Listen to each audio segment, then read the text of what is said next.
Marianne North fue una mujer alucinante. Durante la segunda parte del siglo XIX, y a pesar de que era algo rarísimo para que las mujeres pudieran viajar solas, ella lo hace. Lo hace porque va a ser una mujer que va a venir de un lugar privilegiado, que tuvo un papá que le permitió dar rienda suelta a su curiosidad, que la protegió del matrimonio, que era como la institución a la que estaba llamada, y que por supuesto también le dio los recursos económicos para hacerlo. ¿Y qué hizo Marianne North con todo eso? Viajó por el mundo registrando a través de sus pinturas la flora de distintos lugares, llegando incluso a Chile, en el que fue su último viaje. ¿Cómo sé yo todas estas cosas? Porque leí este libro hermoso que se llama La Casa Amable, escrita por Marianne Leighton, académica, escritora y autora de La Casa Amable. ¿Quién tenemos al otro lado de nuestro Zoom? Marianne, muy buenos días, ¿cómo estás? Buenos días, Antonella. Muchas gracias por este tiempo con Radio Universidad de Chile y primero preguntarte por tu encuentro con Marianne North. ¿Cómo llegaste a este tremendo personaje? Bueno, saludos también a todos los que nos están escuchando. Mira, llegué a este personaje a través de conversaciones con Juan Francisco Bascuñán, editor de la editorial Planeta Sostenible, en torno a una serie de mujeres importantes, mujeres que transformaron las distintas disciplinas en las que se abocaron. Esas conversaciones primero se materializaron en un libro que se llama Históricas, en el cual a mí me tocó escribir sobre Marie Curie y sobre una premio Nobel china, Tu Youyou. Y ahí en el libro una escritora había publicado, digamos, su semblanza sobre Marianne North. La primera conexión me llamó la atención por el alcance de los nombres, que tenemos el mismo nombre, con pronunciaciones diferentes, pero el mismo nombre al fin. Y eso fue como el primer contacto. Y después Juan Francisco, considerando el área de especialización que yo tengo, yo trabajo poesía y los cruces con visualidad, me solicitó escribir un prólogo para el libro.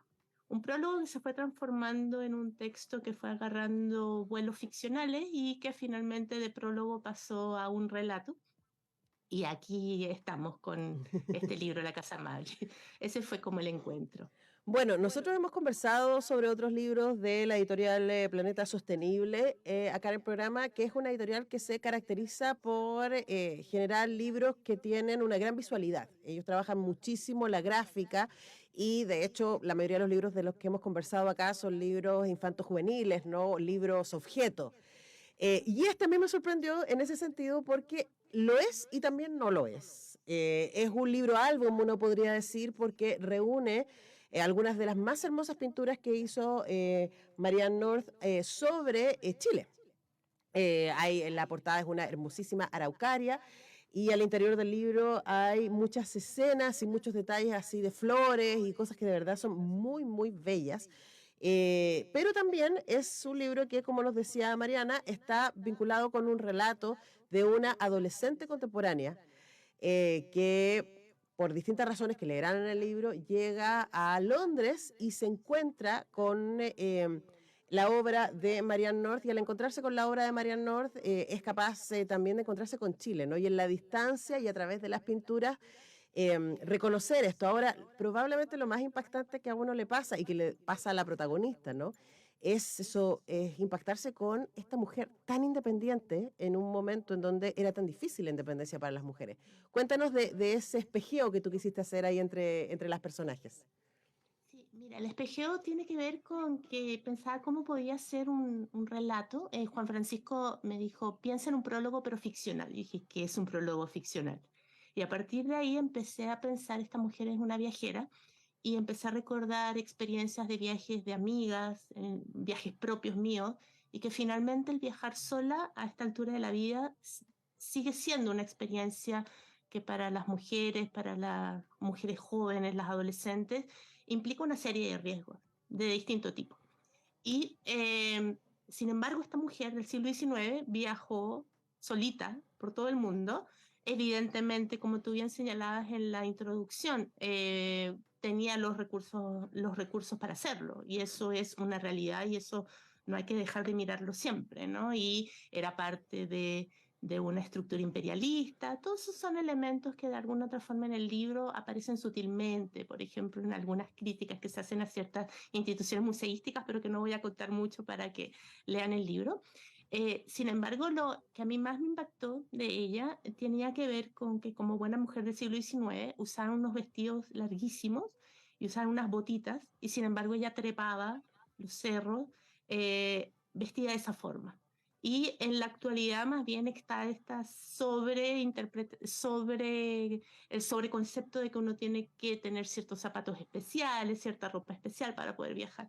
Entonces, a partir de ahí empecé a hacer el espejeo de cómo este viaje de esta mujer del siglo XIX de alguna otra manera podría entregar muchas lecciones a las viajeras actuales y me interesa mucho las viajeras actuales jóvenes, ¿no? Sin ser un libro que se circunscriba a un público específico, sí me pensé mucho en estudiantes mías, tanto estudiantes de la universidad como estudiantes de los colegios donde he trabajado, para los cuales de alguna forma el modelo de Marianne North podía ser un modelo de libertad, de autonomía y de apertura a cambiar el espacio artístico, en su caso, profesional en el que se estén movilizando. Ujú.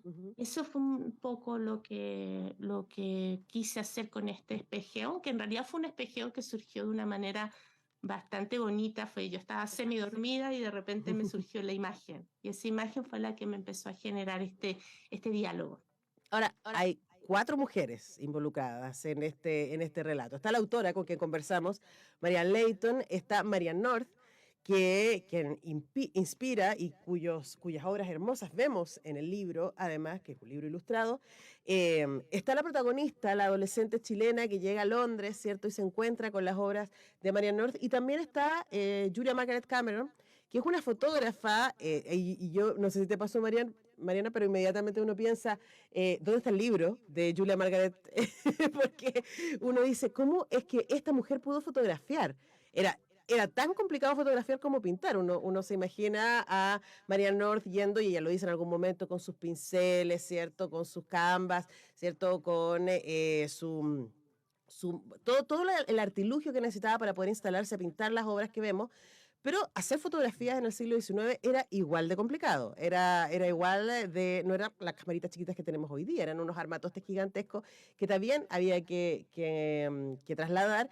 Y ella se encuentra en alguno de los viajes con Julia Margaret Cameron, quien la fotografía varias veces, y no nos detenemos suficiente en esa relación, pero a mí me llamó la atención que también tenga un rol importante, ¿no? Esa mirada de mujer sobre otra mujer y el encuentro y la complicidad, me imagino, entre mujeres independientes. Mira, Julia Margaret Cameron es una fotógrafa que sí yo conocía antes. Con Marianne North la conocí hace relativamente poco tiempo. Julia Margaret Cameron la conocía hace un tiempo atrás. Ella sobre todo hacía fotografía de estudio. Se armaba unas escenas que tenían como imágenes de mujeres muy renacentistas o más bien con la tipología prerrafaelita más concretamente. Y ella vivía en Asia, vivía con su familia, con su marido, entonces también ahí estaba quizás el cuestionamiento a esta idea de Marianne North de que si se casaba ella no iba a poder seguir haciendo su labor. Ya podríamos decir que también había también otras formas de llevar las relaciones matrimoniales y el marido le permitía o le daba los medios a Julia Margaret Cameron también para realizar sus fotografías. Lo bonito, lo interesante, y eso es algo en lo que ahondo muy poquito, porque quizás pensando en lo que te comentaba de que fuera para un público más amplio, es que ellas tenían una relación que uno podría decir que de alguna otra manera, por lo que uno lee en sus cartas o en los fragmentos del libro de memorias de Marianne North que yo utilicé para basarme en este relato, había una relación muy cercana, que uno podría decir seguramente había una relación mucho más hasta erótica, por decirlo de alguna manera. A Marianne North no le gustaba, eso lo dice ella, eso no lo invento yo, no le gustaba la fotografía, no le gustaba que le sacaran retratos, pero los retratos de Julia Margaret Cameron sí le agradaban y ella sí se dejaba fotografiar por esta gran fotógrafa y que yo encuentro que hay una de las fotografías que también las van a conocer cuando lean el libro, hay una de las fotografías que logra captar la grandeza de Marianne North pintando y esa es una fotografía que para mí es central.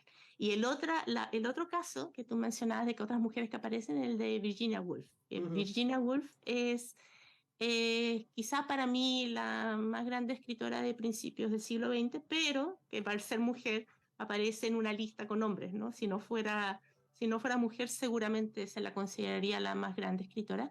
Y ella me da como la conexión para hablar del Kew Gardens, para descubrir esta entrada a este parque, que es el parque donde se encuentra la galería que Marianne North dona en 1882 a este lugar para mostrar su legado botánico, el legado botánico que ella quiso hacer para el mundo. Sí, me parece que es linda también esa conexión pensando en los aportes del arte a nuestros imaginarios de ida y vuelta, ¿no? Cuando Marianne North pinta y viaja, lo que entrega de vuelta, lo que deja en el Kew Gardens, es su mirada del mundo para un mundo que no tenía la posibilidad que tenemos hoy de viajar o de tener visuales constantemente, ¿no? Entonces uno puede pensar en cómo es el Himalaya o cómo es Nueva Delhi sin haber nunca estado ahí porque tenemos imágenes al respecto. Esta era una época en donde no existían esas imágenes express-cine, qué decir pre-televisión, ¿cierto? Qué decir pre-internet.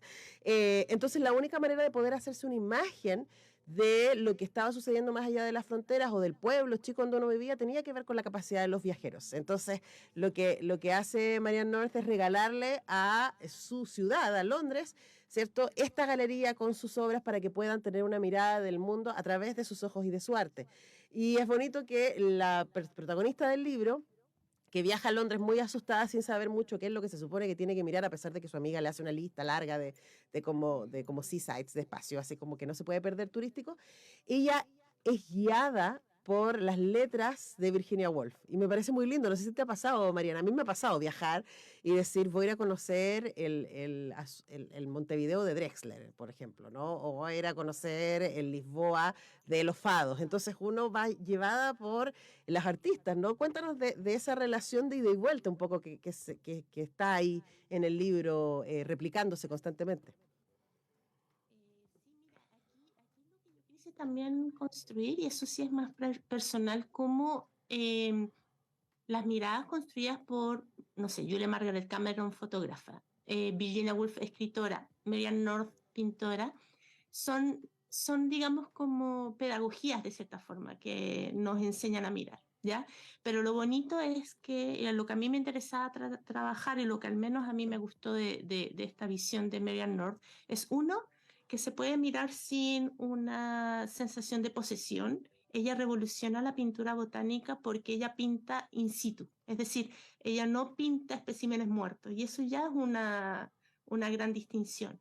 Ya como decías tú, te traigo el pedazo del mundo, pero es un mundo que existe, un mundo que respira, que tiene vida, que merece ser cuidado. Ella tiene una mirada bastante protoecologista en una serie en sus textos, lo que dice con respecto a Asia, en la devastación de Borneo, que los animales y los nativos han estado siglos en ese lugar y los europeos han encargado en 2 años de destruirlo, por una parte, pero también como la mirada que pone Marianne North en Chile revela a esta chica, y que yo creo que a mí también me lo reveló, el poco conocimiento que tenemos de lo nuestro. Entonces, eso me pasa, eso me pasó en la construcción que quise hacer, de ir mostrando cómo el arte, la literatura, en términos generales, nos enseña formas de mirar, también nos cuestiona formas de mirar que damos por hecho y nos permite entonces generar nuestras propias visiones. A mí me interesó mucho, por ejemplo, el juego entre la contraposición de los nombres latinos, que son los nombres que por convención se les dan a las plantas, versus el nombre originario que tienen. Entonces, finalmente, de la Araucaria imbricata, que era como llamaba Marianne North a la Araucaria, termino con el pehuen. O sea, como para también validar los nombres propios, los nombres nuestros, los nombres de la gente que efectivamente, los mapuche, los pehuenche, etcétera. Bueno, la Casa Amable, Casa con Z, porque ella era una cazadora de imágenes, Sí. Marianne North. De ahí viene el título del libro, que es un libro muy bello, es un libro que está ahí ilustrado con las pinturas de Marianne North, con los retratos de Julia Margaret Cameron y el relato que nos regala Marianne Leighton para poder entrar en todas estas vidas. Muchísimas gracias, Marianne, por este tiempo. Les dejamos el libro recomendado. Está encontrable en la web de Planeta Sostenible y también en librerías. Muchas gracias, Mariana. Muchas gracias, Antonella. Nosotros despedimos a Mariana. Yo vuelvo a las 5 a hacer Radiópolis. Vamos a estar, por supuesto, conversando con Sol Márquez de serie. También vamos a estar hablando de música. Y mañana a las 10 tenemos acá un nuevo semáforo. Que esté muy bien. Chau.